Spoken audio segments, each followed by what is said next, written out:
première forme, c'est de voir la société évoluer et permettre à ce que tous les chercheurs ivoiriens se retrouvent dans cette organisation. Comme on l'a dit, se donner la main pour évoluer ensemble, c'est important pour nous.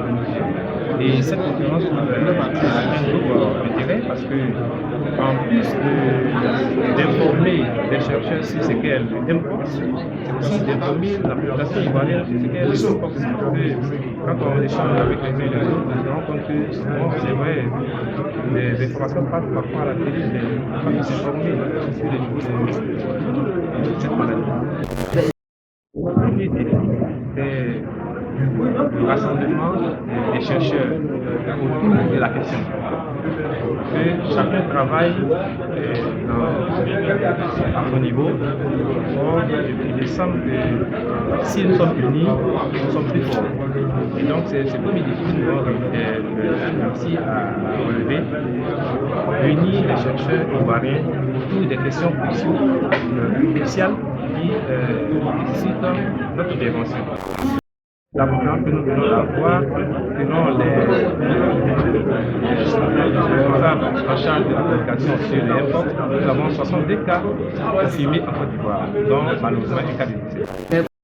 En charge, elle est au cas par cas, et vu que c'est vrai, c'est une maladie, c'est une épidémie, mais la gravité n'est pas celle que nous avons connue avec le Covid. Donc, ce sont des cas qui sont traités de façon responsable et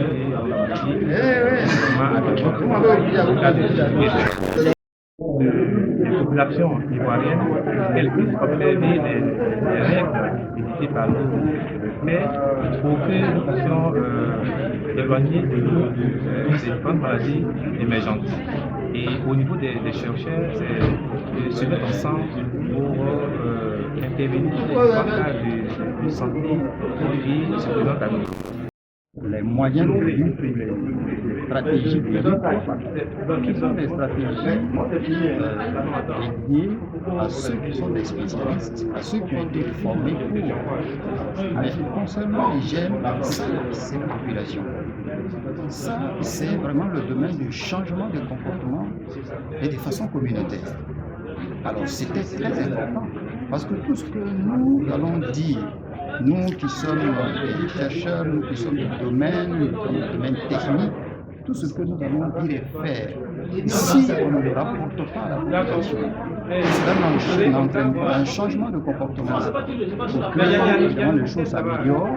Mais écoutez, c'est comme si on a travaillé pour rien. Voilà, donc c'était extrêmement important d'en parler. Éviter qu'il y ait un contact entre l'agent responsable de la maladie et vous.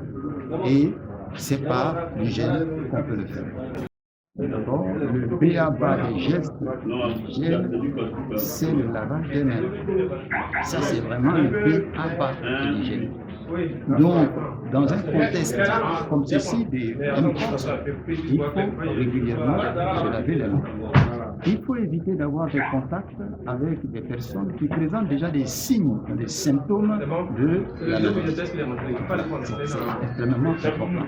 Et celui chez qui on a déjà détecté formellement que l'agent est responsable, l'agent est présent et que la personne a des signes de la maladie, celui-là, on doit l'isoler. On doit éviter le contact avec cet individu pour ne pas propager l'agent responsable et ne pas contaminer d'autres personnes. Quand on raconte sur la gestion, c'est que la détection est très importante parce que l'épidémie peut être résolue de transmission par une organisation, par une unité qui est en place.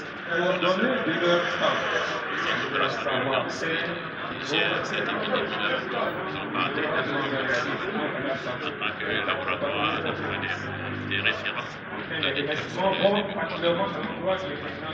l'Institut français de Côte d'Ivoire est chargé de la confirmation de tous les cas suspects et également des cas probants. L'intervention a consisté un peu à expliquer un peu le rôle de dans cette démarche de diagnostic du virus.